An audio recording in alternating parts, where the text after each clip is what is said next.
பூச்செடிகள், காய்கறி செடிகளை தவிர நிறைய இன்டோர் பிளான்ட்ஸும் என்கிட்ட இருக்குங்க. அதில் ஒரு இன்டோர் பிளான்ட்ஸ்குள்ள ஏற்கனவே ஒரு தக்காளி வளர்ந்துருக்கு. அதில் நிறைய பிஞ்சுகளும் விட்டுருக்குங்க. கூடவே இப்போ இன்னொரு செடி வளர்ந்துருக்கு. அது கத்திரிக்காவான்னு தெரியல, இல்லைன்னா சுண்டக்காவான்னு தெரியலங்க. வளர்ந்ததுக்கப்புறம் பார்க்கலாம்னு விட்டாச்சுங்க.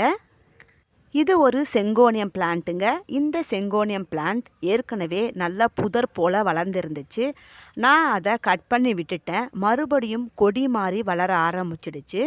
நான் அதை நல்லா இழுத்து கட்டி விட்டாச்சு. கட்டி விட்டதுக்கப்புறம் நல்லாவே வளர ஆரம்பிச்சிடுச்சுங்க.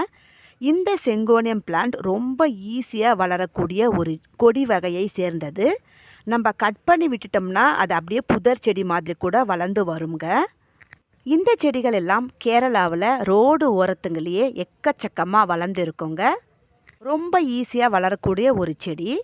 இப்போ நம்ம பார்த்துக்கிட்டு இருக்கிறது ஜேடு பிளான்ட். இன்டோர் பிளான்ட்ஸ் நிறைய வச்சுருந்தாலும் இந்த ஜேட் பிளான்ட் தான் எப்போவுமே என்னோட ஃபேவரட்டுங்க. இது ஒரு வாஸ்து பிளான்ட் அப்படின்னு கூட சொல்கிறாங்க.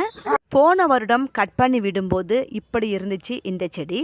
இப்போது இந்த வருஷம் பாருங்கள் எந்த அளவுக்கு புதிய துளிர்கள் விட்டு நல்ல அழகாக அடர்த்தியாக வளர்ந்துருக்குன்னு. இந்த ஜேட் பிளான்ட்டில் நிறைய கட்டிங்ஸ் எல்லாம் போட்டு என்னோடய ஃப்ரெண்ட்ஸுங்களுக்கு நிறைய பேருக்கு கொடுத்துருக்கேன். இந்த வீடியோ பிடிச்சா ஒரு லைக் பண்ணுங்கள், சேனலை சப்ஸ்கிரைப் பண்ணுங்கள். தேங்க்யூ.